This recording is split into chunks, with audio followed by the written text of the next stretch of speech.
Nai-stress o pagod ka na ba? Gusto ko lang ipaalala sa'yo na kahit gaano ka ka-stress ngayon, huwag na huwag kang sumuko sa mga pangarap mo.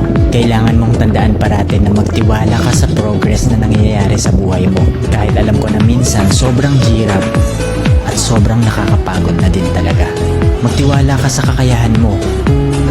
Ang dami mo nang nalagpasan ng mga malalaking problema dati. Ngayon ka pa ba susuko? Patuloy ka lang na lumaban.